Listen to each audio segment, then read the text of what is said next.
right, this is geometry, chapter 11, lesson 2 on page 434. This lesson is just on the Pythagorean theorem. So you're lucky, Hannah. When do we use the Pythagorean theorem? Right angle, right triangle. Only right triangles. But can I give you any triangle and ask you, is this a right triangle? Could I? Yes. Yes, I could, couldn't I?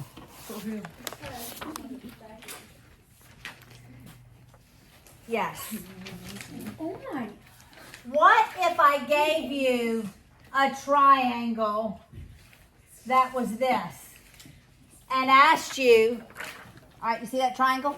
What if I gave you that triangle and said, is this a right triangle? Could you tell me if it's a right triangle? And how would we know? The sides. Oh, we could use Pythagorean theorem. Okay. How would we apply Pythagorean's theorem here? We could do 6 squared plus 8 squared equals 9 squared. Okay, why did you put 9 over here? Because it's the largest side. It's the biggest side. You're always going to put the longest side. I don't think that's it's not right. It's not a right triangle, is it? So really, I can give you a triangle and ask you, is it a right triangle? And you could tell me yes or no, right? Yes.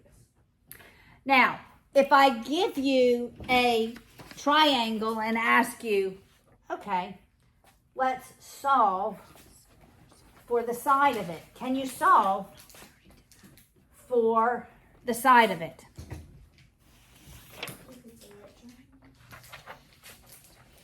All right.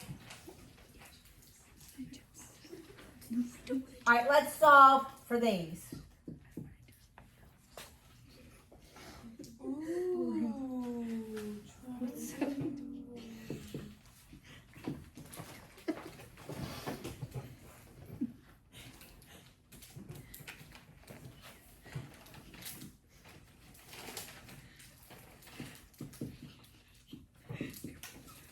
All right, how are we going to solve for these sides? We're gonna do 2 All right, we'll squared. number them. 1, 2, and 3. Let's start with 1. How am I going to solve it? 2 squared plus 5 squared equals x squared. Could I just say x is the square root of 2 squared plus 5 squared? Yes. I could. So you can put that in your calculator. One fell swoop. Square root of 29.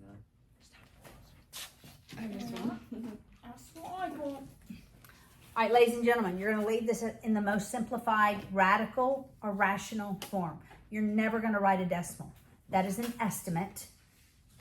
You are always going to leave it in the simplest, radical, or rational form. Always in trig. Always. 100%. If your calculator gives you a decimal, There's a little number. There's a little button. right, but if your calculator gives you a decimal, then you're going to 4 decimal places. That's the rule.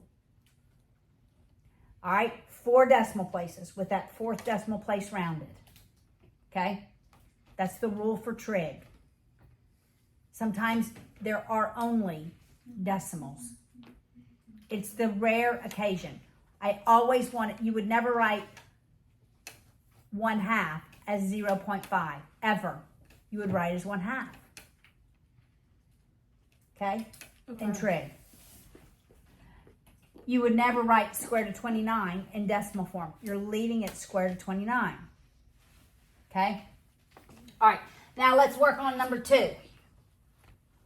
You would do 3.9 squared plus x squared equals 11 squared.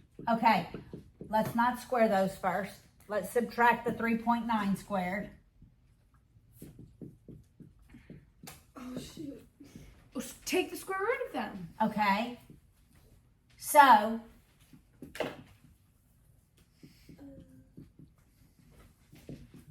I can put this in my calculator.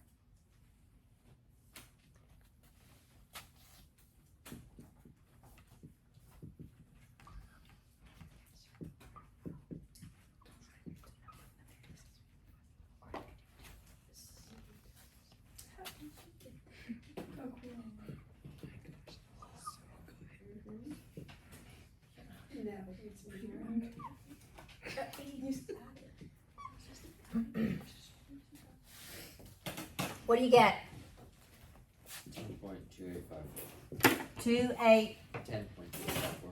10.2854.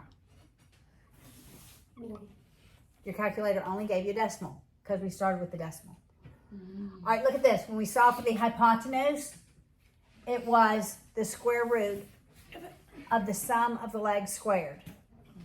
When we solved for a leg, what did we take? It was the square root of the hypotenuse squared minus the other leg squared. You can start with those formulas. Yes, ma'am. If it starts with a decimal and it gives us a decimal. Decimal put to the 4 decimal. places. Put the decimal. Okay. Yes. All right, let's solve for number 3. All right, using what I just wrote on the board. So x equals, how am I going to write this? If I'm going to write x equals, what's it going to be? 5.3. Square root Oh, of 5.3 plus x. 7.2 minus 5.3 squared. right here. 7.2 squared minus 5.3 squared. You don't have to start with a squared plus b squared equals c squared. You can use these formulas. Miss Haley, Yes, ma'am? would you please send Beckett to check out, please? Yes, ma'am. Thank you. So it's the square root of 95 over 2. Square root of 95 over 2. Don't kill me. All right? You leave it in that format. Got it? Got it. Goodbye, Beckett. All right. Have a nice trip. Don't kill us, you're on. All right. Actually, jump back. Let's finish because I'm videoing. We have some Pythagorean triplets. A Pythagorean triplet are sides of right triangles that always work. The first one is 3, 4, 5. This being the hypotenuse, the first two number being the legs. All right, 3, 4, 5. What's another one? 6, 8, 10. 6, 8, 10. Enjoy your time off and vacation. There we go. Bye, Beckett. All right, Beckett. Okay, what's another one? I said 5, 12, 13. It's 5, 12, 13.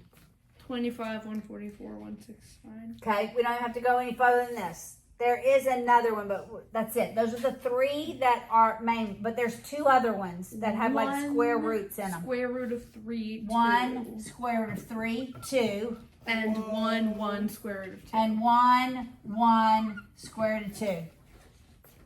Okay, this is you're going to have to know like the back of your hand. When we have 1 square root of 3, 2, we have a 30, 60, 90 triangle. When we have 1 square root of 2, we have a 45, 45, 90 triangle. And we're going to use similar triangles and proportions to solve for sides of other 45, 45, 90s. You'll have to, this has got to be memorized. We're going to look at the unit circle next 2 weeks from now. And this is what the unit circle is. You will have to know the unit circle by the time you get to pre-calculus. It's not in your textbook, but I introduce it in this class. It's not hard. It's so easy to memorize. And you guys are good at memorizing. All right, now,